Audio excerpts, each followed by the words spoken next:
Good evening. I'd like to open up the public session of the Benicia Unified School District Board meeting for June 11th. Before we begin, a couple procedural things. One, we have not poured out from our closed session tonight, so we're going to move to our the meeting recorded and streaming, archiving on the district YouTube channel, which is linked to the website. And also for tonight's public hearing, public comments have now closed. All comments should have been submitted on the Google form. All right, so thank you, everyone. And with that said, I'd like to ask everybody to please join me in the pledge. If you please stand. I pledge allegiance to the flag of the United States of America and to the republic for which it stands, one nation, under God, indivisible, with liberty and justice for all. All right, I'm going to start first by asking for an approval of the agenda. And before we approve the agenda, I need everyone to know that we are pulling item number 13.1 from the agenda, which has to do with the Liberty High School and the district office fire alarms. We are pulling that contract selection and it will go on to next week's agenda. So with that included as part of the motion, can I get a motion, please? I move that we approve the agenda with the change as stated. Thank you. Second? I'll second. All those in favor say aye. Aye. Aye. Any opposed? All right, hearing and seeing none, that a motion is approved. Okay, we're going to start with the highlight. There are no highlights this evening. And do we have any reports, please? Superintendent?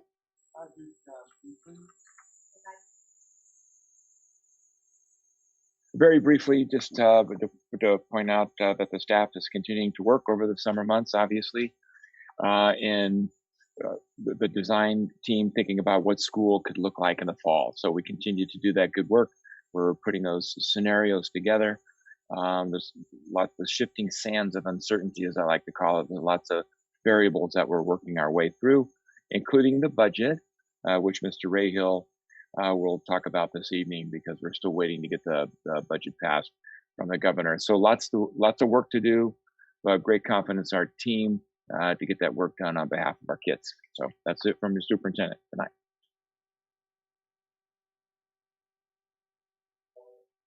You're on mute. Thank you, Dr. Young. Okay, are there any board members who have a report they would like to make this evening? I see a hand going up from Mr. Maselli.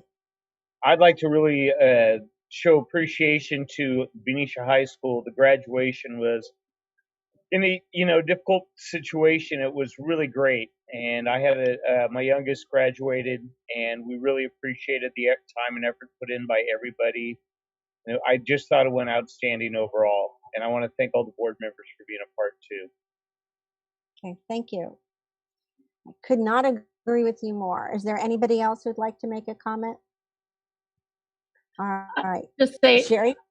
Just saying that the graduations were amazing to watch all the videos of the driving to pick up the diplomas or dropping off and getting the actual diploma. All of that was so fun to watch online. I couldn't be at all of them, but I was so pleased. And I just want to congratulate all our students that graduated from high school and also promoted from elementary and middle school. Congratulations, you guys. Have a good summer. Enjoy. You know, I think we did such an amazing job, but you know what was really fun is to see the community feedback on Facebook as we pushed all these videos out. I mean, it was like the city of Benicia was at every elementary school promotion. They were at the middle school, and then they got to all be part of the high school promotion. So I know it was really hard because it was a real challenging year, but it ended up being, I think, an amazing gift to the entire community to be able to be part of the educational system that they don't often get to do unless they have a child involved. So kudos, hats off to everyone. And Mark, it was really fun honoring your son that day. So that was great. Okay, at this time we have comments from the public. Members of the public may submit comments on items on the agenda or any item within the jurisdiction of the school district in the following manner for meetings during the shelter-in-place executive order. Using the Google form, it will be open to the public from 6 to 7. The governing board allows speakers to speak at regular meetings on agendized and not agendized matter under public comment.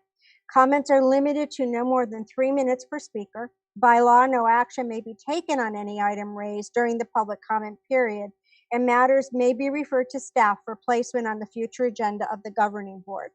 We have several this evening, so Dr. Helgreen is going to help me with the reading of the items. So Dr. Helgreen, you want to start? Hello, everybody. For our first comment, I have a comment from Heather Healy regarding item 12.3 about distance learning and reopening. I would like to advocate for full-time schooling in the fall with an option to engage in distant learning if parents would prefer that option. With safety measures in place for the students and the staff, I think that in-person learning is ideal for my children. The distance learning model was necessary for these unprecedented times, and the district did the best they could with the resources they had available. I work part-time in a hospital and don't have the option of working from home. A distance learning model or even a hybrid model with 2 days at school and 3 days at home would place a burden on my career. Also, 2 of my 3 children do not do well with auditory format. They do better interacting with the teacher and to be able to ask questions. They also benefit from a teacher seeing the invisible question mark on their face so the teacher can make sure that they are understanding the content. One idea is to have more outdoor learning. Studies have shown that transmission from COVID-19 is less likely outdoors than indoors. Place picnic tables with a canopy over it so that they would be protected from the sun. You could have discussions, collaborative learning, and brainstorming all outdoors. Lastly, I believe the children really need the social interaction of their peers in a school setting for psychological reasons. Luckily, I have 3 kids who have enjoyed interacting with each other, but there is nothing like having your friends that get you. Safety is number 1, so whatever we need to do as a community to keep everyone safe, I will agree to do. I just want to advocate for in-person learning because nothing compares to our Benicia teachers. Thank you, Heather, for your comment. Okay. The next comment is from Kathy Hampton, and it's just a comment to the board. I would like to ask the board to send letters to City Council to overturn the decision of the Planning Commission, which issued a use permit to Authentic 707 at 160 East N Street. The location is in a far corner of Solano Square, sandwiched between Pizza Pirate on one side and Nation's Burgers and Baskin Robbins on the other. Their driveway is on East N Street, and their building touches both shopping centers. There are 2 houses across the street, one of which has 3 elementary children. Many children from Robert Semple have to pass near the site to get to the library. How can this be a safe place for cannabis? The violence recently across California where looters targeted cannabis dispensaries was widespread. Gunfire at some, but looting at all sites. Injuries as well. Please ask our city council to rethink this location and keep our family neighborhoods, values, and morals intact. Their meeting is on June 23rd at 6 p.m. And if you'd like to Zoom attend, please see the City of Benicia's website for information. Thank you for your time. Thank you, Mrs. Hampton. The next comment is from Ashutosh Carr regarding 13.4 BHS courses.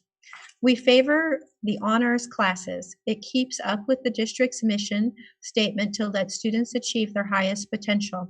Students have varied abilities to learn, grasp, and advance. Each student must be supported to progress at his/her best optimum speed and ability. The school and the institution should only help create an atmosphere which facilitates that. It is best for the future generation that we create hurdles in their path to progress, that we don't create hurdles in their path to progress. Some students have higher appetite for information, learning, etc. Some students should be allowed to choose the right opportunity. School should make sure that these students continue to be challenged so they maintain interest. We feel creating a dull environment for them will end up in boredom and loss of interest. The school should also design strong processes that allow such progress to happen. This process should also involve training the teachers, providing them with the right tools for maintaining a variable speed class, a class in which a group of students can have their own track, speed, and goals, each leading to individual success. Thank you for your comment. The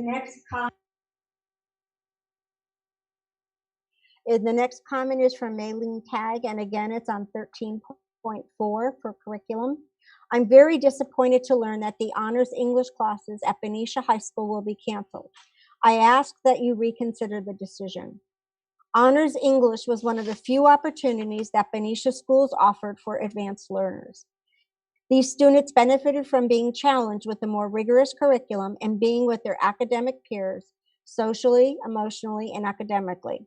If BUSD goal is to make sure all students at all levels receive excellent education, then that all should include advanced learners. They should not be excluded from our learning plan and be held back to reach their highest potential. Thank you. Thank you, Ms. Tang. The next comment is from Angela Schwartz. It's also on 13.4. On behalf of myself, my husband, and our son Ryan, I cannot tell you how disappointed we are to learn that Honors English was going to be replaced with something else this year. We are asking you, at the very least, to consider grouping all of the advanced learning students together instead of grouping them with students of all learning abilities. Ever since our son was in kindergarten, we were told of the cuts to the gifted learner programs, but we were reassured once he hit middle school there would be more opportunities. It seems every time it's his turn to take an advanced class, you move the goalposts. The advanced math was discontinued before he got to 7th grade. He was fortunate enough to be in integrated 1 last year in 8th grade, where he flourished with an average of 94.5 for the year. This was not coincidentally, by the way, his favorite class last year. Looking forward to high school, where we were assured once again that there would be even more opportunities to take advanced classes, we now hear that they are changing Honors English. While we understand the need for remedial programs for students that struggle with work, it shouldn't come at the expense of accelerated students. My son is very fortunate to learn quickly, but often says that he doesn't like school because it's not challenging enough, it's boring. This is by no fault of the teachers, mind you. It's the pace of the content and the degree of difficulty of the work. My son shouldn't have to be in a class where part of it is to tutor another child. How is that fair to him? So he shouldn't be able to grow at his potential? Being in mixed classes is becoming very prohibitive and, in my opinion, counterproductive and underachieving.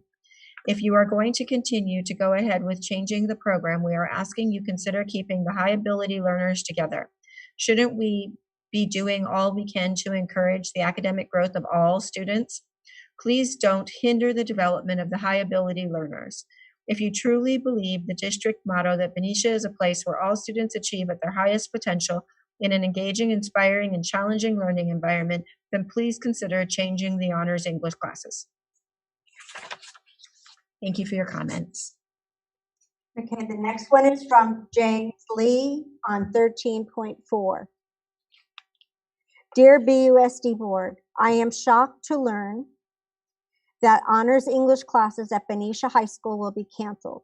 I urge that you reconsider your decision for the sake of our younger generation and the future of America. Honors English was one of the few opportunities that are offered for advanced learners. These students benefited from being challenged with a more rigorous curriculum and being with their academic peers, socially, emotionally, and academically.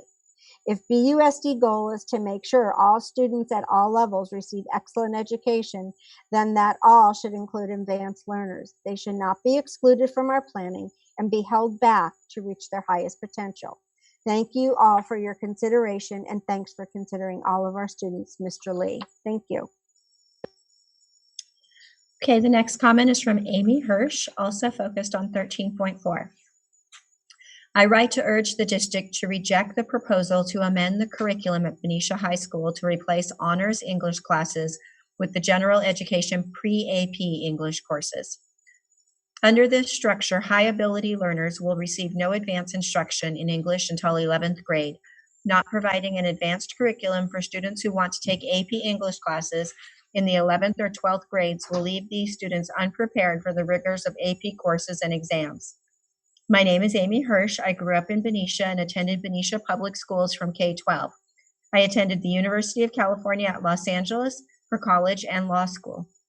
I currently work as an adjunct professor in the John F. Kennedy University School of Law, where I teach a variety of undergraduate law classes. I have 2 children entering 2nd and 5th grades at Matthew Turner Elementary School.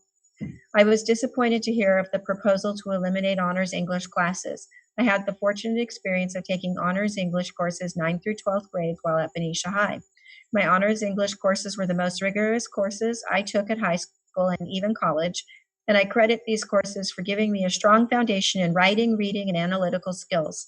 Not only did these courses give me solid foundational skills, they also encouraged me to be an active learner, to read and explore in a way that I might not have done had it not been for the challenging and encouraging environment of these courses.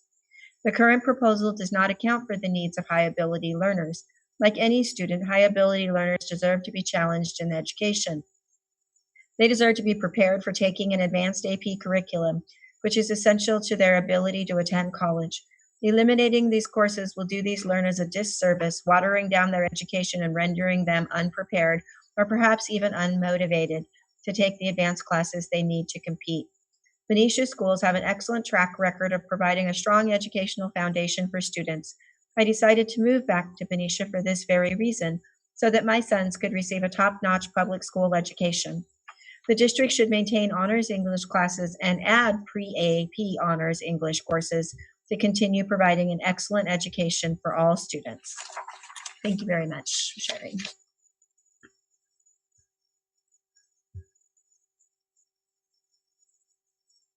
The next comment is from Catherine Flitcroft, and it's regarding the Benicia English courses.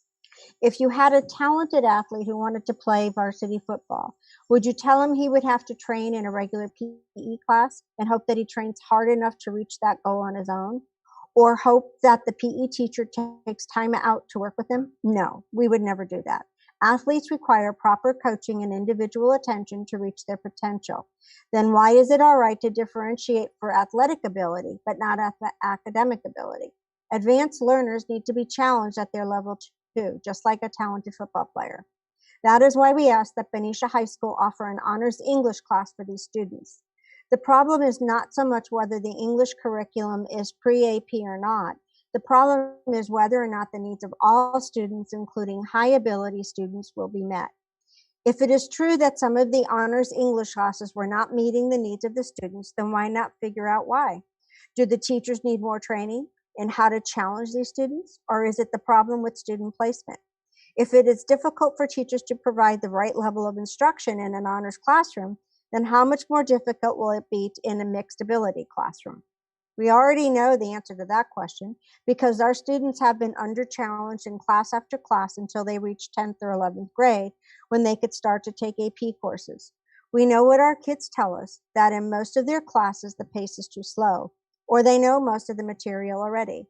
Often they are left to fend for themselves while teachers address the needs of struggling students, or they end up doing most of the work in group assignments.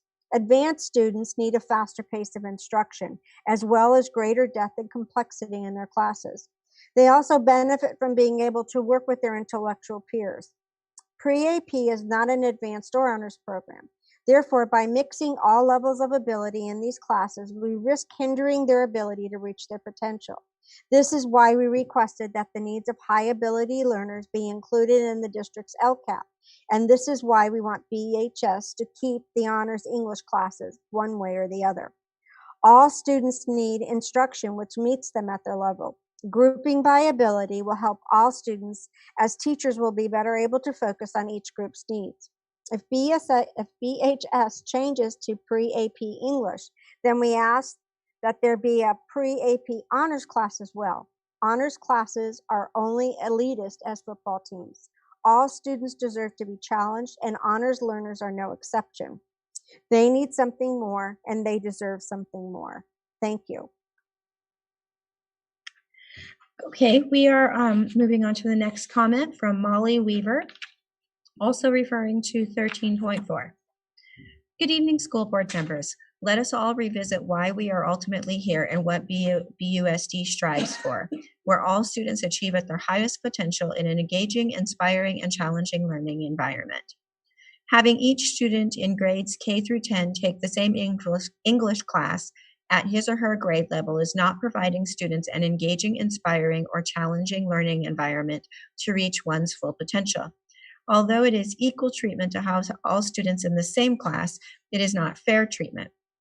It is not fair to have one student who taught herself to read chapter books in preschool and another student who has struggled each year with a learning disability trying to achieve grade level reading take the same English classes year after year. This is what is happening.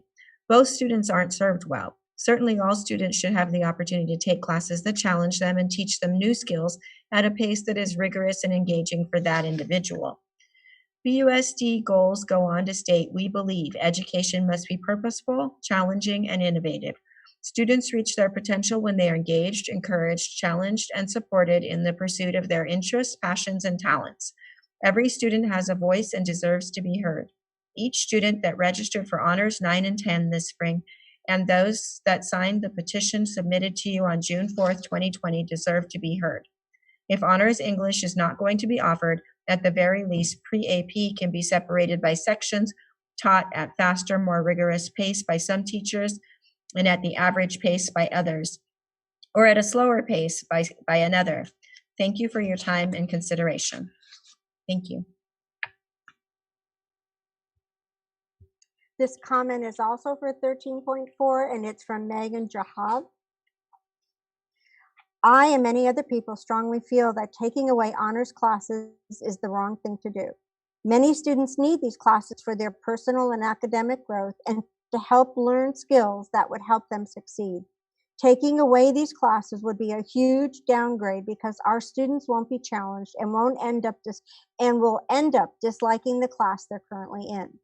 The system where students can choose if they want to be in honors or regular classes is perfectly acceptable, as the student can choose the path they think is best for them. They would not be forced to take a class that they do not wish to take. They should be given options and are perfectly prepared to take SAT and ACT tests because they're about the topics they are learning. Honors would prepare a student for AP classes better than pre-AP. My son, who took English honors this past year, loved it. Although it was challenging, he never got bored and grew the most in that subject out of any of his other classes. There is no reason for pre-AP, as the system we are working in is perfectly fine and offers students choices. My son, myself, and many other people find this outrageous and are very disappointed in the district's inability to cater to the best needs of our hardworking students. These students have dreams, and taking away the honors classes will get in their way of achieving them. I hope you bring back English honors and other honors classes such as AP Physics. At a minimum, we ask that you keep high-achieving students in the same class or group where they can interact with other students with the same goal and aspirations. Thank you for your attention to this highly important matter. Our next comment is from Benjamin Flitcroft, a student who wanted to talk about the Honors English course. Hi, I'm a student at BHS and I'm going into the 10th grade next year. For the last 4 years of my education, the district has consistently removed advanced classes. I think we should take a moment to set the context for this latest decision. When I was in 6th grade, I worked hard so I would be eligible for an advanced math class in the next year. Yet at the end of that year, my friends and I were dismayed to discover that the school had removed that class. The next year, I and other advanced students had to endure an easy math classes with no stimulating work. In my 8th grade year, I and 2 other students worked hard in integrated 2 so we could enter an honors math class the next year. Again, at the end of the year, we learned that the class had been terminated.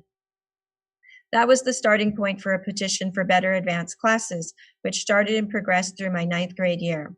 That year, we advanced students had the pleasure of taking an honors English class, which was challenging and well taught. However, even in the midst of our asking for better honors classes, the district terminated the class.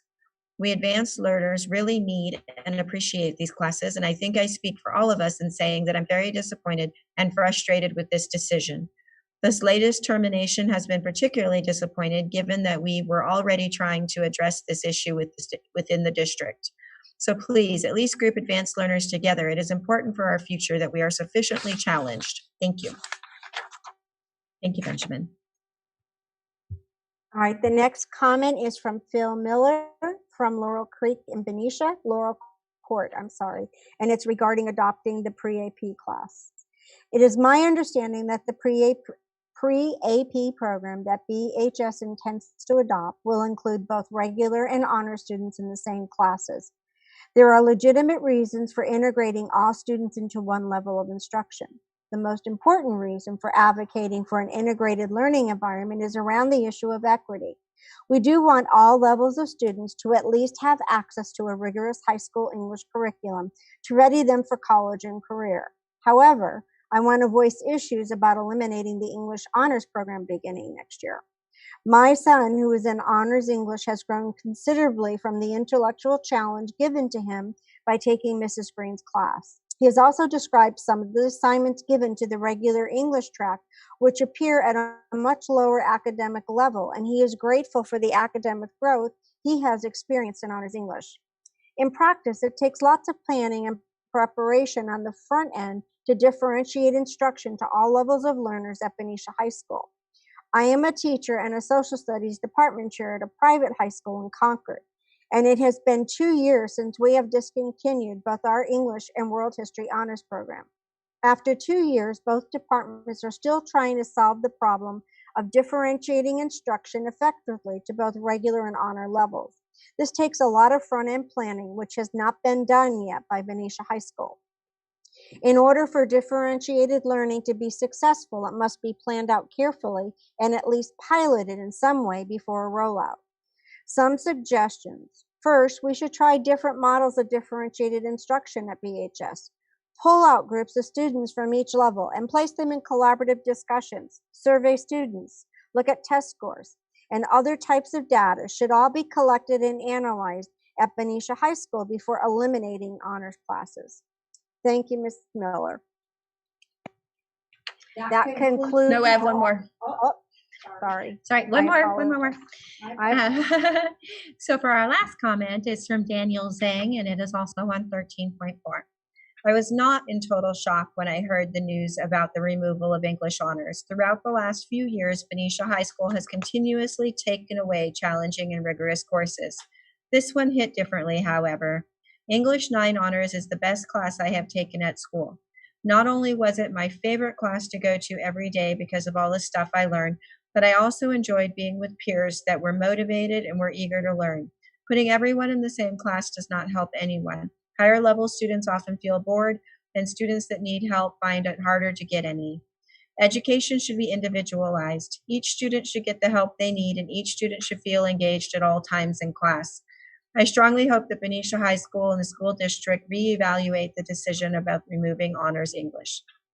Thank you, Daniel. That's the last one. All right, thank you everyone for your comments this evening. At this point, I'm going to move on to item number 11, which is our consent calendar. We're going to do this in actually multiple parts because there are 3 resolutions on there, and that requires that each of us do a roll call for that. So we'll do a consent calendar motion for the first few items, and then we'll move on to the next ones. All matters listed under the consent calendar are considered by the board to be routine and will be approved by the board in one motion. There'll be no discussion on these items unless members of the board, staff, or public request specific items to be pulled or discussed. Do I have a motion to approve the consent items on the calendar? I move that we approve the consent items on the calendar. I'll second it. Okay, all those in favor? Aye. Any opposed? Hearing none, the 2 consent items are approved. Now we're going to move on to 11.3 under the consent calendar, which is a resolution number 19-20-14 regarding the Education Protection Act. This needs to be a roll call. Mr. Rahab, do you want to explain this a little bit? On the resolution for EPA, Yes. This is a standard resolution that the school board considers and passes each year. It's a special funding that Governor Brown set up to require the state budget to send funds to school districts through this EPA account. And we use that to fund our certificated non-management positions. Okay, thank you. All right, so I need a roll call vote, please, to accept this resolution. Yes. Yes. Yes. Yes. Yes. All right, the next resolution, thank you, is resolution number 19-20-17, designating signing authority. Mr. Rahab, is this also yours? You want to just give them a quick what this one is? I believe this one, I don't have it up. Is it for the childcare contracts? Oh, is this June? Okay, yes, it is. It is the childcare contracts. So this is also just a standard operating resolution each year that designates the superintendent and myself as the CBO to sign on behalf of the childcare program. Okay, thank you. All right, so we need to vote again. Yes. Yes. Yes. Yes. Yes. Right.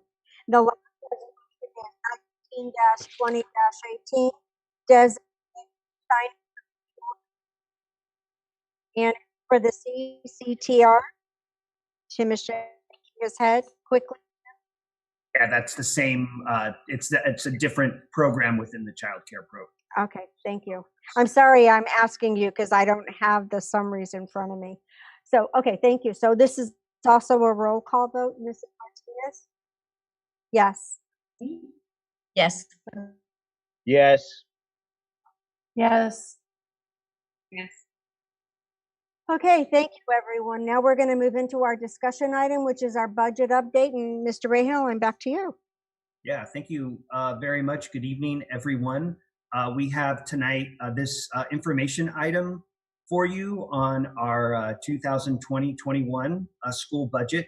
So tonight it's just an update, it's information. I'm going to go ahead and share my screen in just a second and share some of the slides that you're used to seeing with the pie charts on our revenues and expenditures and some of the key fiscal factors for our budget.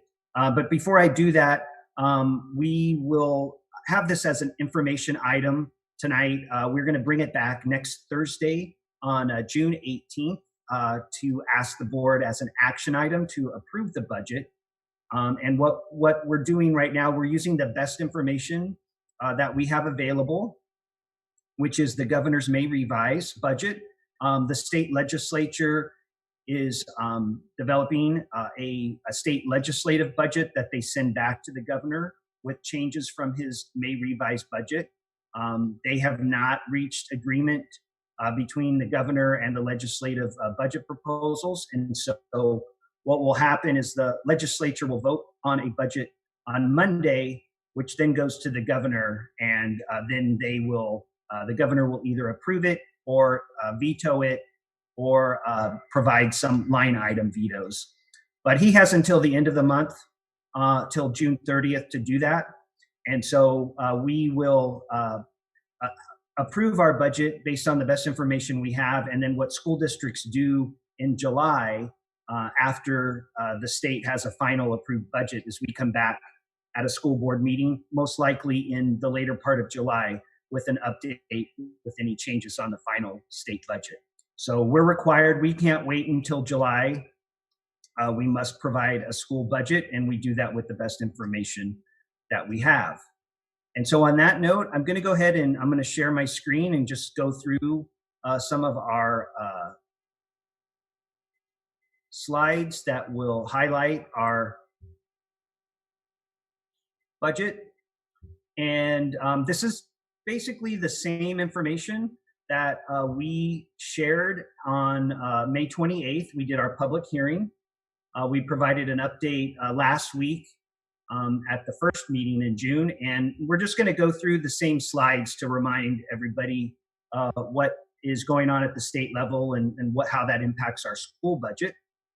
And we're starting with our key fiscal factors. We look at these key items every year. We look at the current year and as well as the 2 outer years. And so number one is we start with our known salary costs. We're a school district in California, and we have salary schedules. Our employees move along the salary schedule, so that there's some costs associated with that. We also contribute into the retirement systems for our employees. And in 2021, they're actually providing, according to the May revise, a break in the rate. So we're going to have some savings there, a net increase of about $224,000. In number two, our other revenues, we're part of a Solano County group for our special ed programs. We're seeing a reduction in funding there of about $344,000. And at this point, Benicia Unified is scheduled to receive one-time funds from the Federal CARES Act of about $192,000. So that's one-time funds, but between the two of those, that's still a reduction of about $152,000. I'm going to scroll down a little bit here for number three, and we consider our LCFF factors. LCFF is local control funding formula, and that's how the state funds schools in California, and it's based on student enrollment. So prior to the coronavirus, we have been a declining enrollment district. Less kids have been enrolling in our schools, which is the trend throughout the entire state of California.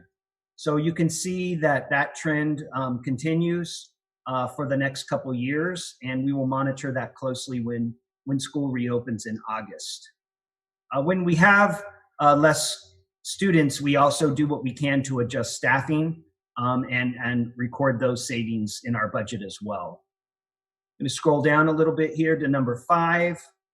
When the state funds school districts, they can apply a cost of living adjustment, which for us has been, in several percentage points over the last several years, but unfortunately due to the fiscal crisis caused by the coronavirus pandemic, right now the governor's May revise is proposing the equivalent of about a negative 7.92%. And when we apply that to number six into our biggest funding source after our declining enrollment, that's about a loss of almost $3.5 million. And you can see in the outer years, we're also scheduled to continue to lose money based on our declining enrollment. So number seven provides for us what we talked about last time and on May 28th at the public hearing, is our district is attempting to address this fiscal crisis with a multi-year plan to implement budget cuts as necessary, starting with a target of $2 million in 2021 for the next budget year. We'll talk a little bit more about that in just a few slides. We'd follow that up with another $1.5 million in the outer year, and then another 1.5 in 22-23. This page, as I click through the different tabs, just as a reminder, for our retirement systems, we monitor that very closely and monitor when the state increases our rates to record those costs. For the 2021 budget, based on the governor's May revise, our revenues will be about $45.3 million. Again, most of that comes from the state through the LCFF funding. It's this big blue purple color here, plus this darker purple, which is our state funding for our supplemental funds that serves our students enrolled in the free and reduced program, lunch program, as well as English learners and foster youth. The rest of that is backfilled with other state funds and other federal funds. When we take a look at what we're budgeting to expense next year, our expenditures, it's just under 50 million at 47.8 million.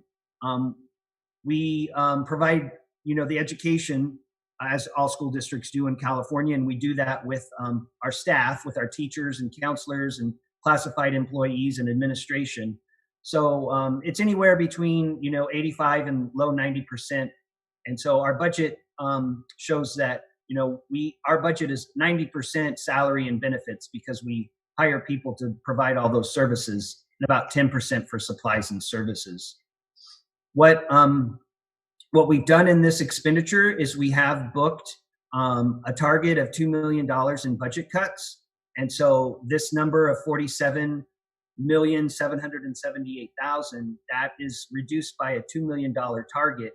Again, we'll talk a little bit more about that in a couple slides. And so right now, our budget includes that targeted amount. At the end of the year, we look forward to the end of the budget year and what the district would be left with according to this budget plan. And it would be right at $6.5 million. The state requires us to have a minimum reserve, and the board policy, it's been about 8 years or so, has an additional board policy reserve to add to that and provide for 1 month of payroll. In addition to those two reserves, we have carryovers from a variety of sources for one-time monies. This next slide was a new slide that we shared with on May 28th, and it kind of reiterates the importance of us addressing this fiscal crisis. And this is a slide that shows if nothing was cut, if we made no adjustments in our budget, and how fast that gets us into financial trouble. Basically, without any ongoing budget cuts, our multi-million-dollar deficit just continues to grow over the years. And when you have a multi-million-dollar deficit, it just eats away at any fund balance you have. And so down below here in the lower section, you basically, without any budget cuts, you basically barely get through 2021, and in the following year, in 21-22, the district would go negative. No fund balance, no cash. Obviously, there's some safeguards as you're reporting, and the state and the county office gets involved, which would eventually lead to a state takeover if this situation was to happen, which is not what we're proposing. This is just simply a scenario to show what could happen to our finances if no budget cuts were made. So we do know that that there's a line item here for the state minimum reserve and the board policy reserve. So we've had some conversation about why a school district like Benicia maintains a reserve, and the governing board recognized this as a critical responsibility for adopting the sound budget. It protects us from unforeseen circumstances such as the coronavirus fiscal crisis that we're experiencing now. It's intended to be maintained, not just to be have and spent, but to maintain that through the years. So it's an assigned fund balance, and when that's combined with that state minimum reserve, that's the equivalent of 1 month of our payroll. Some additional reasons why a school district like Benicia maintains a reserve is currently the Governor Newsom's May revise, which is what we're using to put our budget together. He's proposing to provide state IOUs to school districts. So they call those cash deferrals or state IOUs. And I'm just going to switch over to this other cash deferral slide, which basically in Governor Newsom's May revise postpones our June cash payments by 1 month into July, which we need to monitor our cash flow closely to make sure we can make our payroll and pay our bills.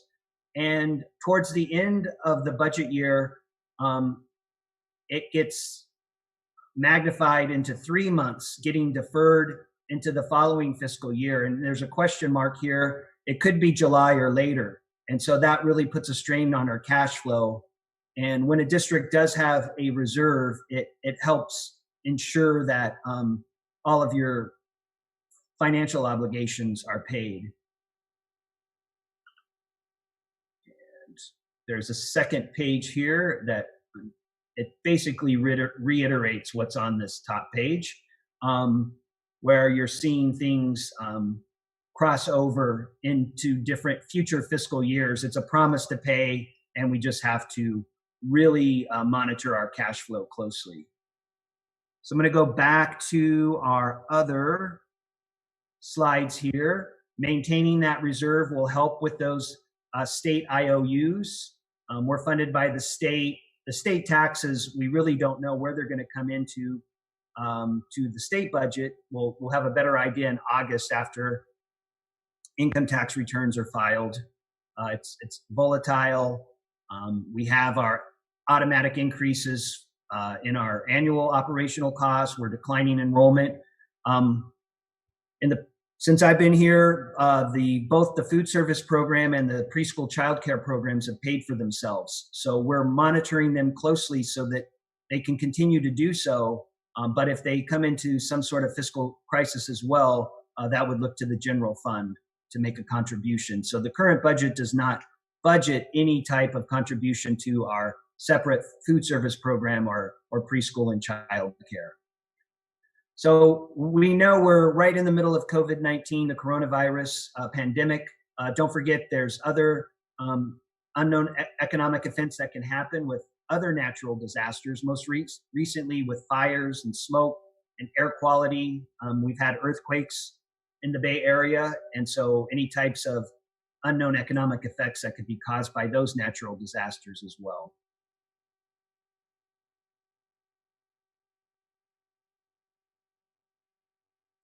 So that leads me to this summary, which does assume a multi-year plan of attack to address the fiscal crisis. The previous one I showed you, that was a scenario with no budget cuts. But what we're proposing is to address this would be 3 or more years and a target of about $2 million for 2021 year. In applying these cuts year after year, we're maintaining that state minimum reserve, and we're holding on to our board policy reserve as long as possible. But eventually, unless we're able to cut more or something happens at the state with its revenues, we will eventually tap into that board policy reserve. So we've got some time to monitor that and address that as things change between now and those outer years. So for our budgets, we always report out for 3 years. What we did is we extended it out by 2 years just to show you that we're not through this according to this plan in 3 years. We would continue to need to monitor it. These numbers will change in the outer years, but it just shows that we have more work to do because if it continues on this trend, we would eventually go negative 5 years out. Of course, we wouldn't let that happen. We would update our budget assumptions as each year goes by and identify what would be needed in those outer years. And so for right now, our plan would be to adjust our budget by $2 million. And I'm going to bring up a summarized list of what that might look like for us. And this is our draft budget considerations for the 2021 school year. It is a $2 million amount. And at this point, we've identified those in 3 main categories. And this first one is subject to negotiations. There are any type of negotiable items in our employee contracts or possibility of what is referred to as summer layoffs.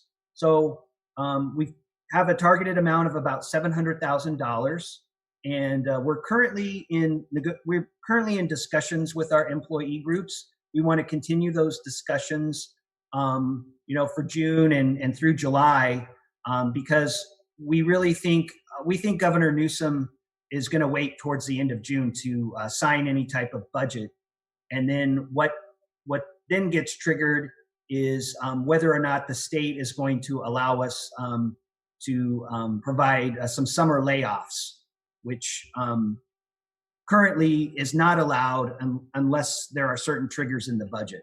So we need to wait until that first week in July to see whether or not summer layoffs are going to be allowed, as well as we'll also know what the final state budget is. So in the meantime, we're going to continue conversations with our employee groups and wait and see as to what type of summer layoffs might be allowed for us. In addition to that, we've identified positions throughout the district, many of which our savings are obtained through attrition. And what that means is we've had people retire or resign, gotten jobs in other districts that we are able to not fill at the moment, and we can count those savings. Unfortunately, there are some positions that would not be achieved, the savings would not be achieved through attrition, and it's possible there might be some that would require a layoff or summer layoff. So that's just over half of what our target would be. And then the last piece would be identifying some sort of across-the-board cut to our supplies and services, as well as right now, Governor Newsom is proposing some flexibility with how much we're required to spend on school facility maintenance. So this is the three main categories of budget adjustments that we are pursuing right now. Like I said, we really won't have much more detail than this, and we are going to continue to work through the summer, through July, once we know what that final state budget is, and once we know whether or not summer layoffs are going to be allowed. So our plan would be to come back to the school board probably in the later part of July with an updated plan. School districts are required to come back within 45 days after the state approves a budget. And so definitely the latter part of July would give us time to get things in order, continue conversations with our employee groups, and check back in with the board about what that final budget actually was and any impact it has on our school district budget. So for now, this is what we're including in our budget proposal. It is our targeted amount for 2021, and we will be coming back in just over a month with more information and any updates to this once the state budget is approved and signed by the governor. So with that, I will summarize with some next steps and some other comments. We certify our budget. We send it to the county and the state of California. So obviously we know that there's fiscal crisis. The state is really struggling with its revenues, and that makes our district and many, many others, if not all districts in California, face budget cuts over the next several years. It's our goal that we will maintain that state minimum reserve as well as our board policy reserve as long as possible. I mentioned earlier on our revenues, the state does have the local control funding formula. It's about $8,400 per student, pending that final calculation from the state adopted budget. That's what it is in the May revise right now. There's a small supplemental increase for our students who are part of one of the three groups, the free and reduced lunch program, English learners, or foster youth. In order to get those LCFF funds, we are required to put a plan together. That's our local control accountability plan, also known as LCAP. Normally, the full entire LCAP would be presented next week with the adoption of the budget, but the state has relaxed that requirement. And Dr. Beeson next week will be providing just a summary template and then following up with the full LCAP sometimes in the late fall. So they provided some relaxed the time constraint on providing that LCAP in response to the coronavirus, the fiscal impact of the coronavirus. This, again, it's just a closing reminder of the state cash deferrals and IOUs. I will mention this is from the governor's May revise. And you can see that it's $1 billion of cash deferrals giving state IOUs to districts. The current legislation, their budget proposal in response to the May revise is quite different. And they are relying on federal funds coming from the federal government to the state, which has not been approved in any way at this point in time. And their response to if the federal funds did not come through, basically it would be about double the amount of this cash flow deferral. And so according to the state legislative plan currently, if the federal monies didn't come through, they would basically double the amount of these cash deferral IOUs for school districts in 2021. So our next steps are to bring back our budget next week on June 18th and ask the board to approve this budget. We'll forward that to the Solano County Office of Education and the California Department of Education. We're using the best information that we have at this point in time. And then after the state officially approves and the governor signs a state budget at the end of June, we find out whether or not they allow summer layoffs. It's our plan to report back to the school board towards the later part of July with what that impact is on our school budget and a more detailed analysis of what our budget cuts would look like for the 2021 school year. And that concludes my presentation for this evening.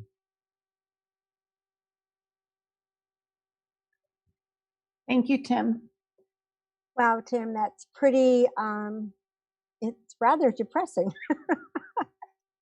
There's a lot for us to try to absorb and work through. And I appreciate the energy that you and our team are putting into giving us the best possible scenario for our district. I know these are very trying times and pushing everyone to the limit here. I was looking at your grid on the deferrals, and basically it would come out to like almost every other month we don't get money from the state. So and I'm not sure that that's how they would do it, but that to me seems like it would be interesting. Kind of hard to run a program, a school district, a business that way, a household when you're only getting a paycheck every other month. So any other comments or questions for Tim? Okay. All right, Tim, thank you very much. We really appreciate all of your hard work. Coming up next, our next discussion item is on the distance learning and the initial planning for reopening of schools. And I'm sorry, I missed 12.2, Childcare and preschool summer updates with June Regis. June, are you here? There she is. Okay. Ready? Okay, great. Hi, June. Hi, how are you, Dr. Young? Very good. I would like to thank the board, Dr. Young, and members of it for inviting me to present the summer plans of your most precious and value-added program, the Child Development Unit, better known as CDU. So thank you for having me here tonight on behalf of all my CDU staff members. Next slide. We are planning to have a gradual reopening of our summer programs. It is going to be small to begin with and phase a little higher as parents need. The reasons for us opening is we are going to put our safety needs first. We are going to follow the guidance of licensing, the child development section of CDE, community care licensing, and our public health department. Our programs will be at all the different elementary sites. Our programs will begin on July 1st The reasons why we are coming back is because we want to support our community. We have heard from many families that they're going back to work, and we want to support them by having childcare. Childcare is one of the most important things in California and in the nation. If parents do not have access to high quality care, they most likely may not be able to go back to work. So we'll be practicing all our safety and health proceedings. This opening in the summer will give us an opportunity to practice what's needed to come back in August. We'll be working with our maintenance department to set up mock classrooms so that anybody can come and see what will be happening when we return in August.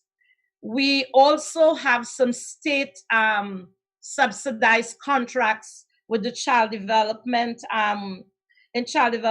with the state, and we have to meet those requirements. And so those requirements are that we come back to provide care for the most vulnerable families in our community.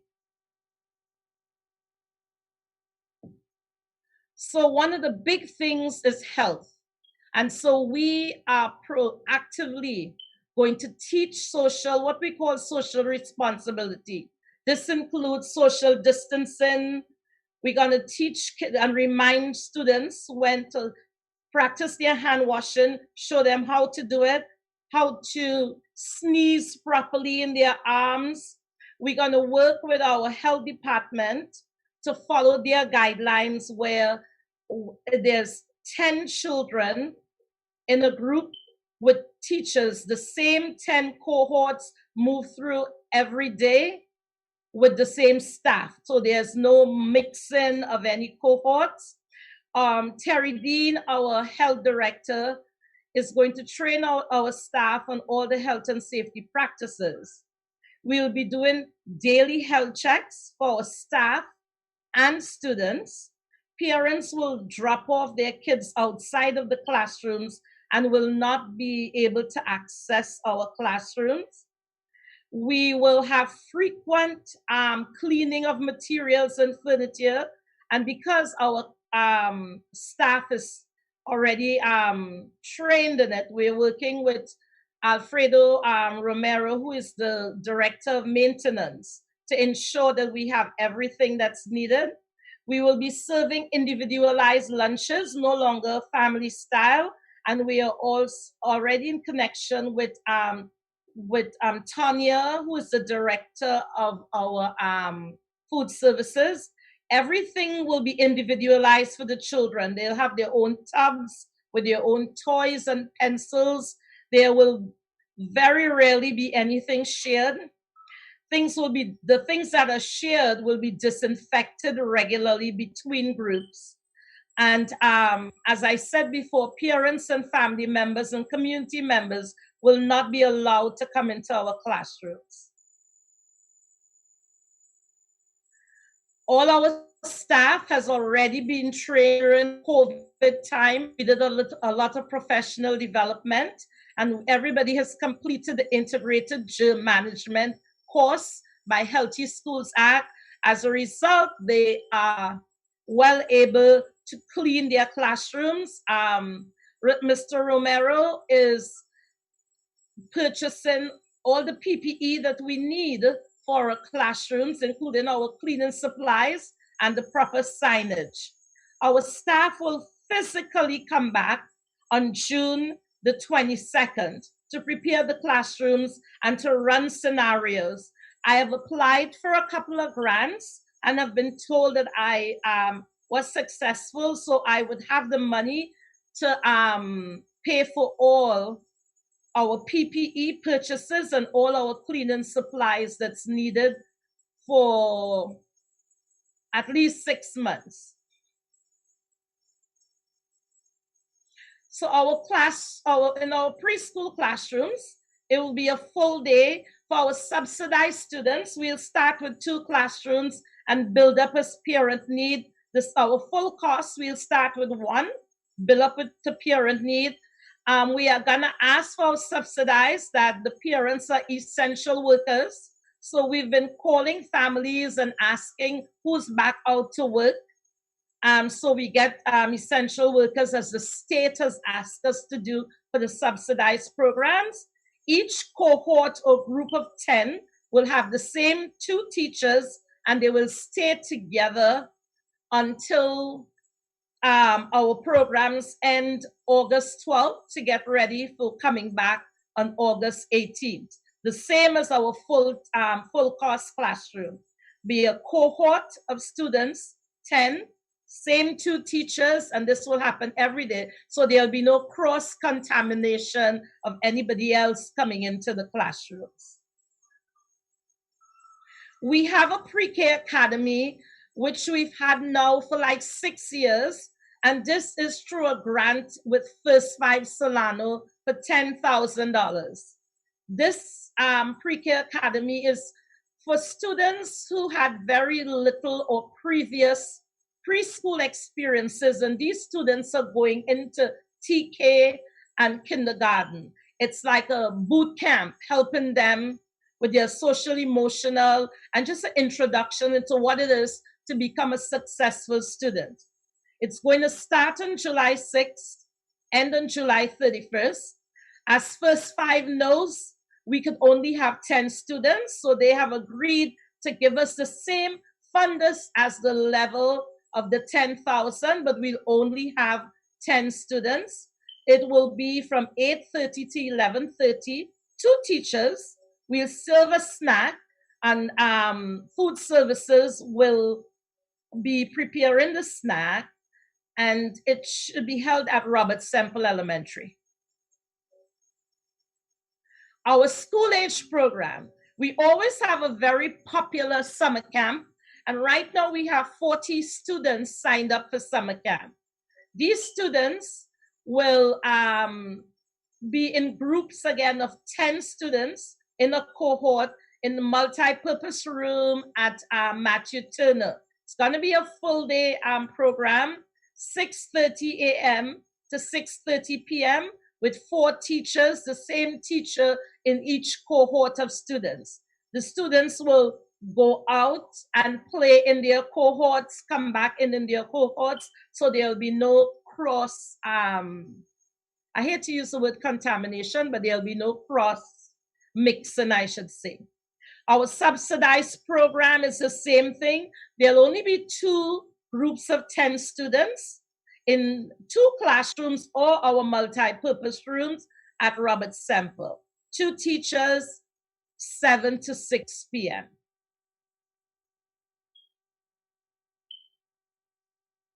Our outside play, there will be no mixing of the groups, and all the equipment will be sanitized after every group uses it. Mr. Romero is purchasing a special disinfectant for us that it kills everything on site 100%, and you can use the equipment within 5-10 minutes of it being sprayed. So we'll be using that for our outside equipment. If we happen to have sick children or staff, they will be isolated in a room, and their parents will have to pick them up. One of the things that we'll be doing every single day is monitoring our staff and our children. In the beginning of the day, before parents sign in, their children will be, a temperature test will be taken. The county has prepared a handout where the parents will fill out every day. Our staff will do the same thing. If a staff member or a child has a fever, any symptoms of any kind, they will be isolated, they will be masked, and they will be picked up. And there's a no return to school policy, as the health department will be able to cover it. If a student has a serious case, in case of respiratory issues, we will be calling 911 along with the parents. Thank you, guys. Do you have any questions for me?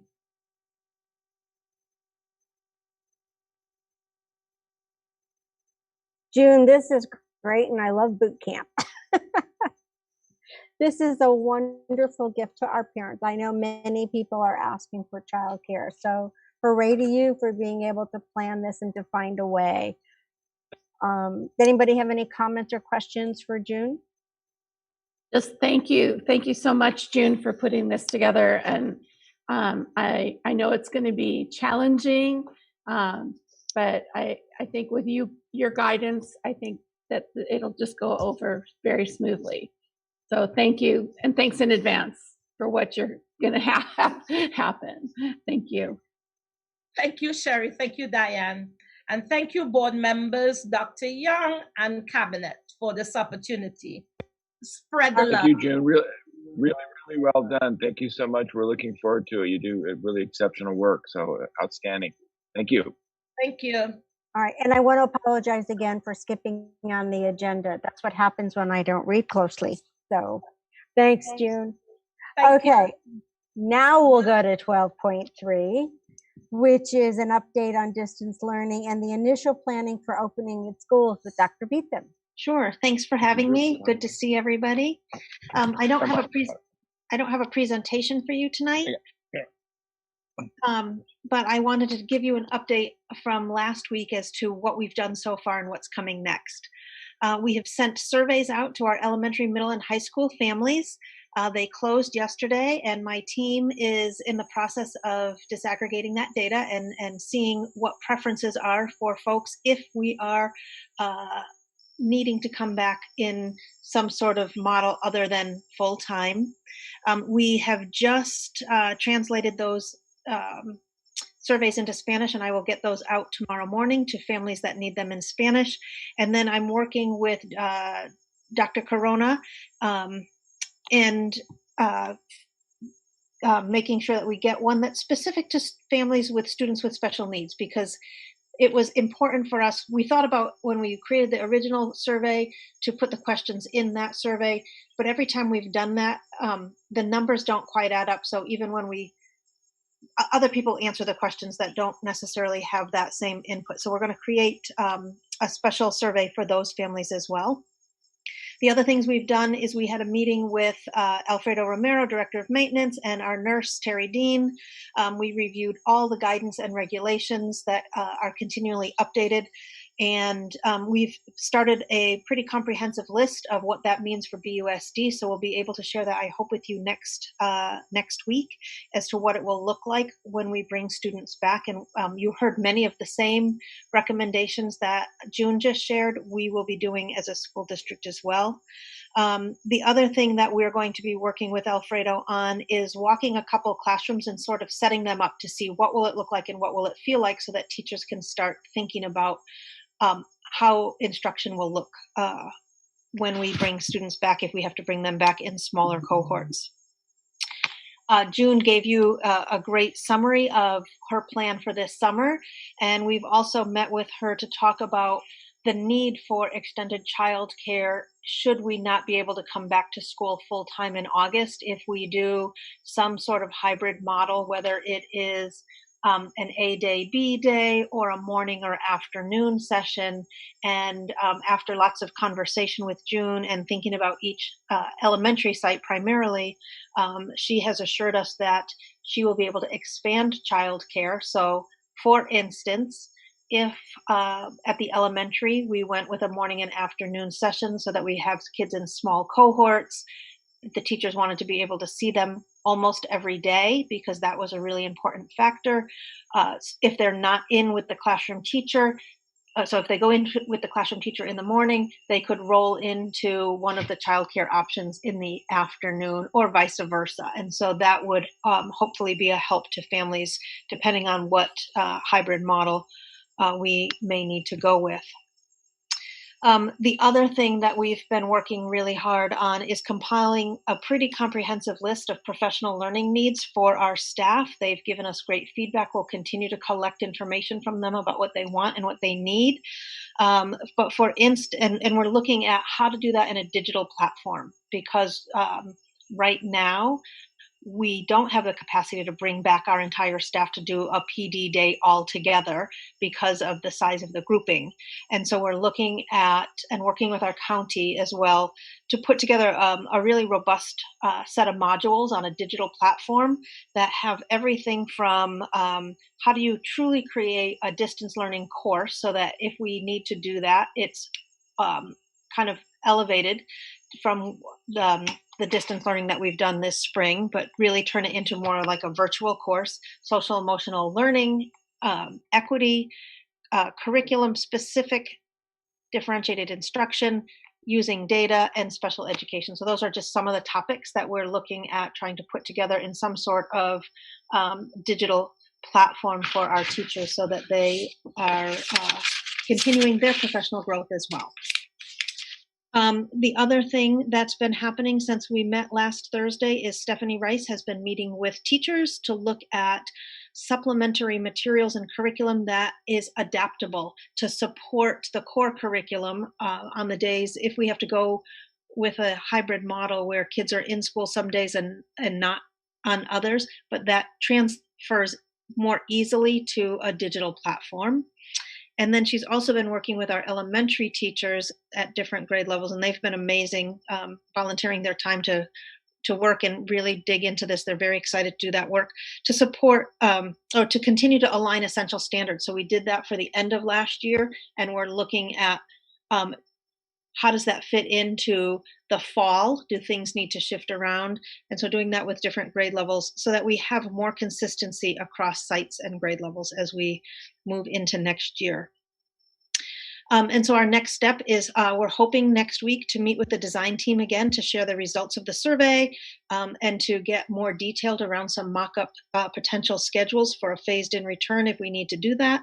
And then to really look at getting more consistency and clarity on what we need for student expectations if we're in a virtual or hybrid model in terms of engagement, and then for teachers around instructional practice and consistency for that. So that's what we've been up to in the era of planning for next year.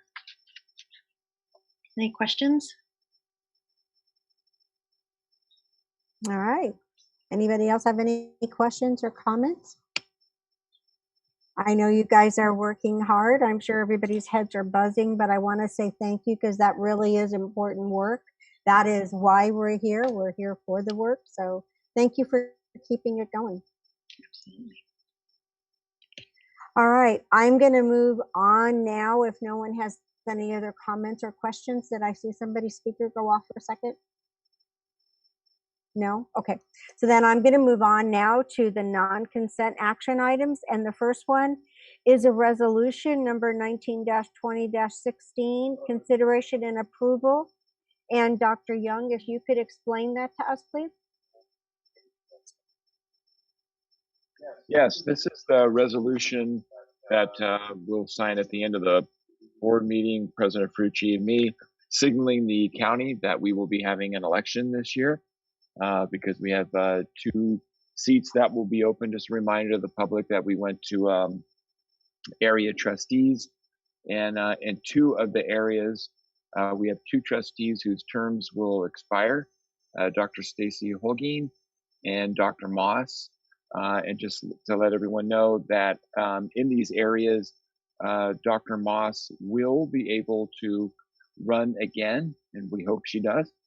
But Dr. Holguin will not be able to run again, unfortunately, because there is another trustee that is also in her area. So this resolution is to signal that, just let the public know the cost of the election is pricey. It's $100,000. The resolution shows that we will provide those costs to the county for that effort. So lots to say about Dr. Holguin later, but just to let all positive, obviously. That's one of the pluses and the minuses of the area trustee work that we did earlier in the year. So that's that. So President Frucci and I will sign that resolution at the end of the board meeting. Any questions for me? Again, obviously the election is November 3rd, and then the trustee begins in December. Can we vote out of the area voting? Everyone, I know. Darn. I know. Okay, any other comments or questions for the group? Okay. Then this needs to be a roll call vote because it's a resolution. So do I have a motion, please? I'll make a motion to approve the approval of the resolution number 19-20-16, specifications of the election order for a consolidated board member election. Do I have a second? I'll second it. And then a roll call vote, please, Mrs. Martinez. Yes. Yes. Yes. Yes, but I'm sad. Yes. Yes.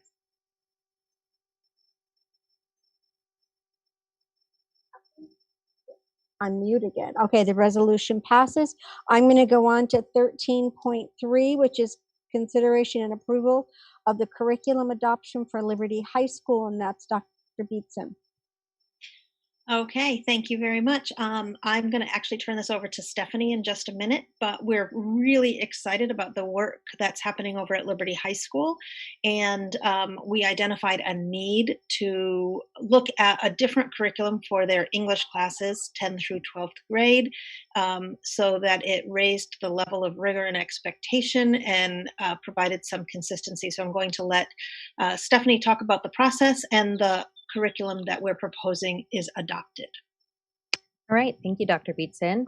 I had the privilege of working with Liberty High School teachers as well as their principal partnered with us, Kim Lewis. And we looked at a few different curriculums and we narrowed it down to the program Study Sync that we wanted to pilot. When we are analyzing curriculum in our district, we go through a very rigorous process. And some of the things that we look at are standards alignment.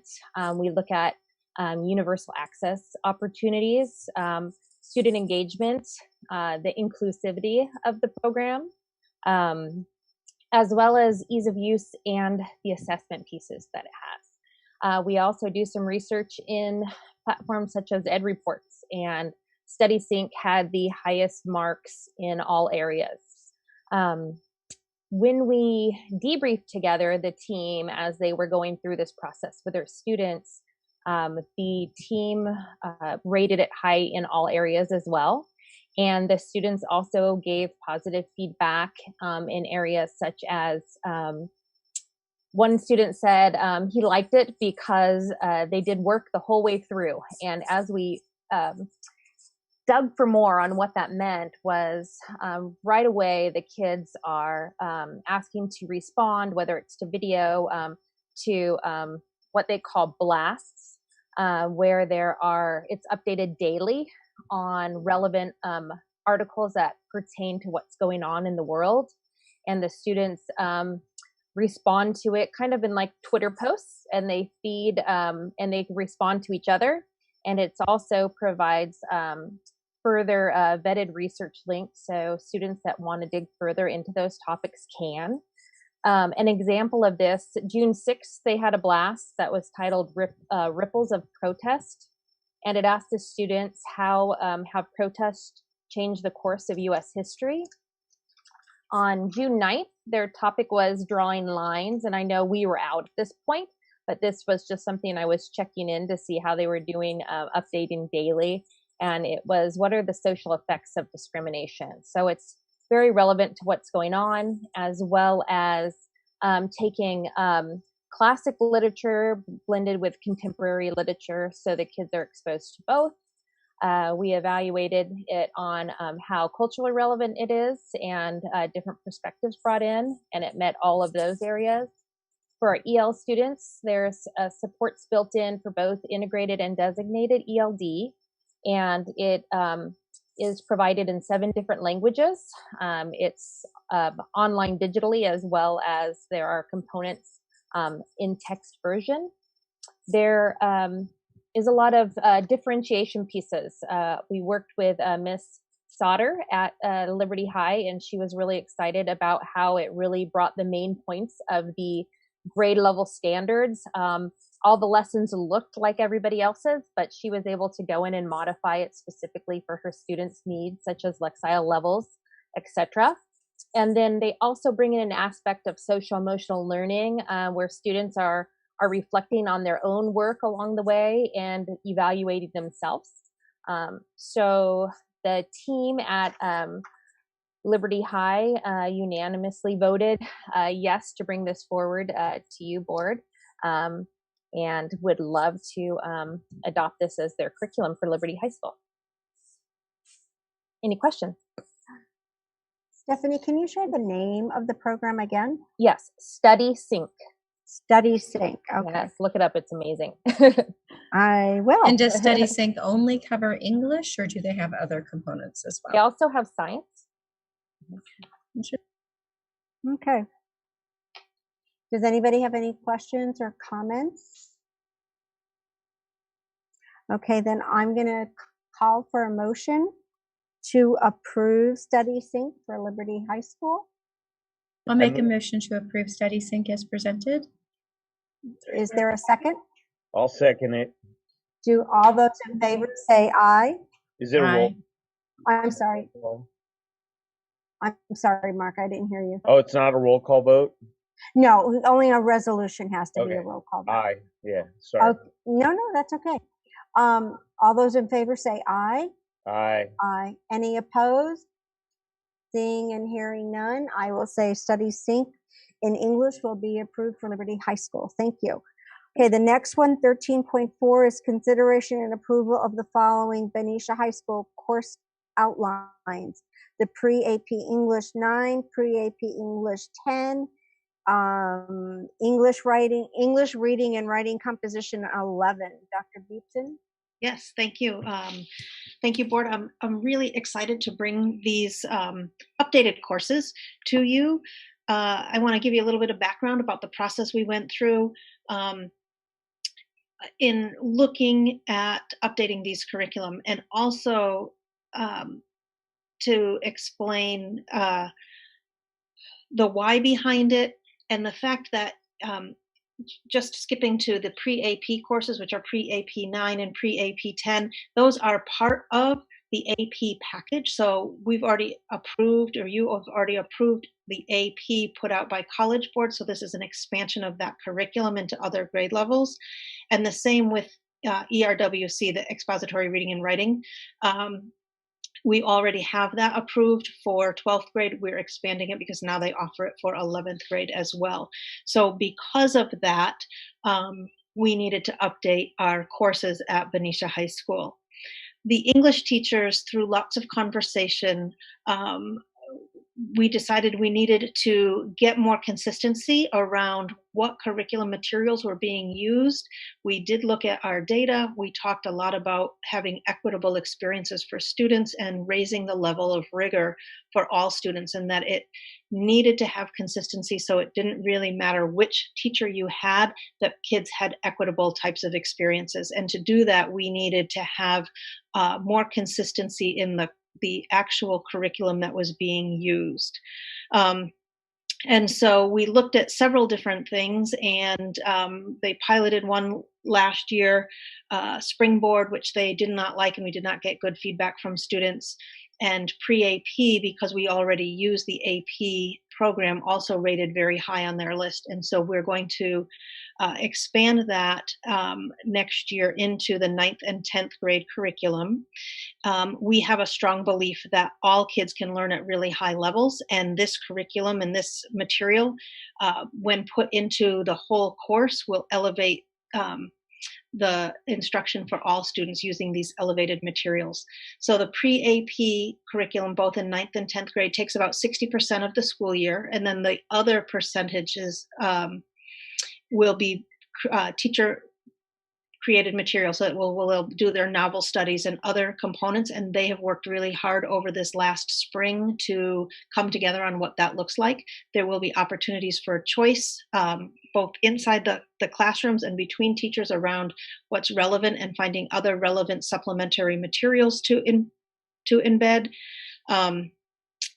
One of the things that the pre-AP courses do is it starts to prepare all students to choose to take a AP class if they so choose. It prepares them because it's a more elevated level of materials. We did look at trying to do a pre-AP honors, and we talked to a couple other schools that did that, and there really isn't any difference between a pre-AP honors and a pre-AP English class. The using the pre-AP materials elevates that level for everyone, and one of the other things about the pre-AP is you have to use it for all of the courses offered at that level. So for all 9th grade English has to use that curriculum. And that's one of our goals as well, so that we have that consistency and equity of experiences. The honors course that we had before was not a weighted course. And so this switch in terms of updating this course content and curriculum will lift the level for everyone. Provide that level of rigor, provide pathway right into AP for students that so choose to do that. And there really was not a difference besides a title in offering it as an honors or a not honors, because it's already up at that level. And so that's the proposals for pre-AP English 9 and 10. The course outlines are attached for your review. The other one that I'm bringing forth that is an updated course is for English 11, which... Dr. Beatson, before you go on, Sure. Sorry. Could we just reflect a little bit on our comments that we received earlier? So what I heard you say is that the curriculum that we'll be presenting in the AP, pre-AP courses is equivalent to what was being presented in the honors course. It's a different, the content will be different, but it's a more rigorous and more consistent curriculum materials for students to interact with. Because yes. Okay. I'm sorry, Mark, were you saying something? No, I'm hearing that it's more rigorous than the regular English, but I'm not hearing it's equally rigorous as the honors class. Would that be a correct assumption? I don't know that I can say that it's equally or not equally as rigorous as honors. It is more consistent. So it's the material, because it is part of, it's developed by College Board, has a bunch of different ways that kids can we can differentiate with teachers, and the other curriculum, the honors curriculum, was created by the classroom teacher. So whether that's a hard thing for me to say, but I do know that this elevates the whole level of English for 9th and 10th grade. For all kids, not just all kids. Honors. Okay. Right. Dr. Beatson, I have a question regarding not the difference between the honors and the AP. Mm-hmm. Sorry. Oh my gosh, I just lost my train of thought. It had to do with, oh my gosh. Go ahead to the next thing. I'll remember. One other question that I had then was, I know there was lots of support in the comments for grouping kids together based on ability. Is that something that was considered or discussed among the teachers? Well, when we were looking at whether or not to try to keep an honors course along with English 9 and English 10 and just tweak it a little bit because it would be pre-AP honors 9. We had a lot of conversation with some of the teachers and the administration and felt like there was not enough of a difference to create a course in and of itself. To answer your question, we typically do not track students that way unless they start to choose an AP class. And one of the things about AP is really trying to open the door for more students to take it. But what we can do and what we will commit to doing is ensuring that our teachers get additional professional learning in how to differentiate within the classroom, so that whether it's different reading materials. When students write, there's lots of entry points to have students write at their own level. They can get a strategy or a teaching point, and then students can take it as far as they can take it, and the teachers can teach into it. And a curriculum such as pre-AP will allow them to do that even better. The other thing about this, which we didn't have in the teacher created curriculum, is integrated ELD standards, which we need to be doing a better job in the classroom, is differentiating for EL. And then can you speak a little bit more so I can understand? You said, I think you mentioned that there was a component of it that is teacher created material. So what does that look like? Like, what does that involve? Yep. So so what happens with the pre-AP material, because it's not it doesn't take up the whole year. There's a crosswalk in the curriculum guides that show what standards are met by the different units within the pre-AP curriculum, and then which ones still need to be taught and met outside of the pre-AP curriculum. And so teachers have done work to look at that, and then, look at what other lessons, activities, units, novels, short stories, they believe will best meet those standards. And so they are in the process of, I may even need to bring this back again because they're still working on some of that level of work, but they've identified what are those standards and what are the recommended novels and other units that would supplement the pre-AP. Does that answer your question? It does. And then would you say that it's culturally responsive to our students and our student population? Do they take that into consideration when they're deciding what they should have? Absolutely. That was a big topic of our conversation, as a matter of fact, is making sure that we look at pieces that are culturally responsive and also of high interest to high school age students. And how do we blend kind of classics and other types of learning? And so that's where they're starting to put together lists of recommended texts, short stories, poems that can help to supplement this. Okay. Mrs. Zeta, did you remember? Well, yes, I did. And actually, she already answered it because Dr. Holguin can read my mind, because that's exactly what I was trying to gather the information based on the letters that we're getting, the submissions that we're getting. I'm hearing a lot of, like, are we going to place the little bit smarter kids in one level that's a little bit higher than not? So I just wanted to kind of feel that out, but you answered the question. So thank you. You're welcome. So yes, I think that piece on the further professional development so that teachers can teach at a differentiated level within each classroom is the key to addressing that concern. Absolutely. That we heard in multiple of letters and comments. Yep.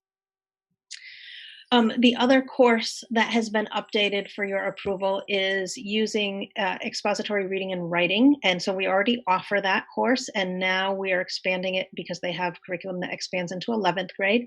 This is a curriculum. Oh, shoot, I have a typo in here too. It says the pre-AP curriculum. It should say the ERWC curriculum is an expansion of the California State University curriculum. And so the ERWC 11 is an expansion of this curriculum that's written by California State University. And the purpose of this is to be that step to make sure that when kids go off to CSU, they're ready. And so the college has created this curriculum for high schools to prepare. It's a college prep type of curriculum. And so that's been embedded in the 11th grade course outline. And again, the other benefit is instead of individual teachers creating their own curriculum, some of which was aligned and some which may not have been, this helps to align that curriculum for all students entering 11th grade. So Dr. Beetson, would the pathway for each student then be pre-AP 9, pre-AP 10, and then the choice of AP 11 or ERWC 11? Yep, Absolutely. And just we offer not just in English, but overall over 20 courses, AP courses. So there are lots of opportunities. That's not all in English, but lots of opportunities for kids to take advanced classes as they head into high school. But one of the things that we also know is really important is making sure that we have a really solid foundation before they start to go off, and lifting the level of everyone and opening those doors for everyone to be able to get as prepared as possible to take those advanced classes. Okay, thank you very much, Dr. Beeson. Anybody else have any questions for her? No? Okay, then I'm going to ask for a motion to approve the course outlines for AP English 9, pre-AP English 9, pre-AP English 10, and ERWC for 11. Do I have a motion? I move that we approve the course outlines for the 3 classes listed. Thank you. Do I have a second? I'll second it. All those in favor say aye. Aye. Any opposed? Hearing none, the course outlines pass. Thank you very much. Thank you. Okay, Thank you. 13.5 is consideration and approval of the amendment to the contract between the superintendent, Dr. Charles Young, and Benicia Unified School District. Dr. Young, would you like to say something first? I just appreciate so much the great work that we're doing as a team. This is my 5th year as your superintendent. As even more delighted to be here today than I was the day that I started. And I think that the whole system is moving in some really great directions. I think we've got this powerful governance team, great teachers. It's just, it's a great system. And I really am proud of the work that we're doing. I really am. So. Thank you. So just a little reminder to background. I know everybody knows. Dr. Young, can you put yourself on mute? We get this large echo in here. We normally do a very vigorous review of our superintendent, and this year we did a verbal review in light of everything else that was going on in the district. And we all agreed that Dr. Young was doing a really great job leading our district at this time. We invited him to accept the fact that we would like to extend his contract again another year. And having a conversation with Dr. Young, he also wanted to acknowledge that at this time, his contract has a step and column very much like our staff does, our teachers and our classified, and he is declining to accept his raise at this time in light of the budget crisis that is going on. So I think that's a really important message, and it's something I'd like to make sure that everybody knows. So, but at this time, I'd like to thank Dr. Young, and I'd like to call for a motion to approve his contract with the amendment for the extended year. So before we do it, is there anything anyone would like to say that I may have missed? I would just like to add that we have really appreciated all your hard work, not even just in the regular school year, but with all of these continued changes and crises that seem to pile up. And so as we discussed our budgeting and planning, I also know that Dr. Young and the executive team are planning to work through the summer to assure that we are ready to open in August. And I want to recognize that is an additional burden that they're taking on just because of the times. And they did that willingly and amongst themselves without being asked by us to make that step. They already had the plan in place when we brought it up. So, so we're greatly appreciative to Dr. Young and to all of our team that are working so hard and continue to put the children of Benicia first and really be thoughtful and committed to making sure that we can provide a positive education for our children in this town. Thank you so much.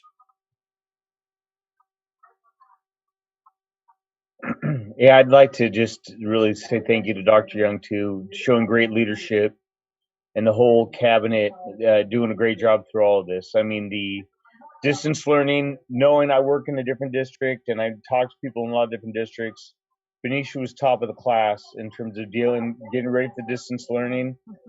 And then with the graduations and everything else, just a very solid job. And I really appreciate the job everyone did. And thank you, Dr. Young.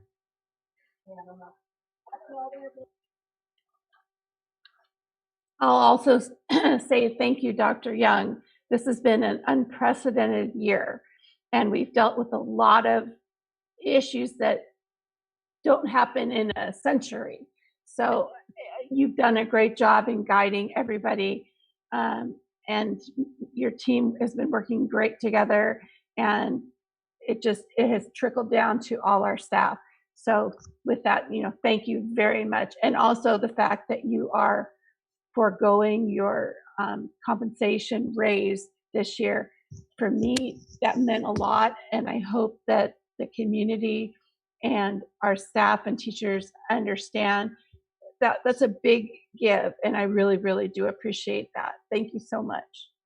And I'll just say thanks, and I agree with what everybody said, and definitely you guys are a class act. I mean, you are very responsive to our community, and I really do appreciate it. You're very innovative in your thinking, and it's not so much the traditional way that we always do school, but you guys really do think about what it is that is happening all around us, and you listen to the questions that are being asked of you, and then you put things in place, and you're always evolving and making things work. So kudos to you, Dr. Young, and kudos to your cabinet for being so amazing.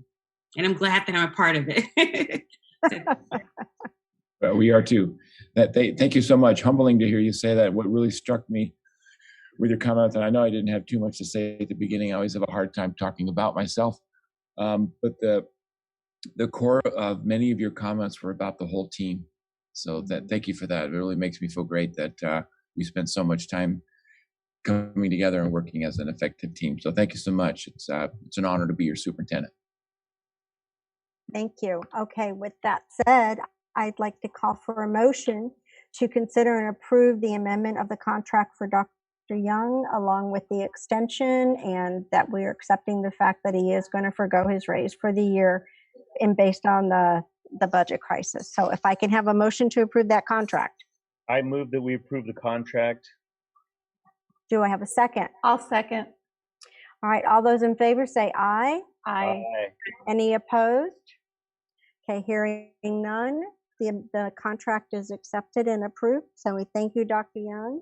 Thank you, Cabinet, Benicia Unified. You guys are amazing. Don't know how you found them all, but they are amazing, amazing people, and we are very fortunate.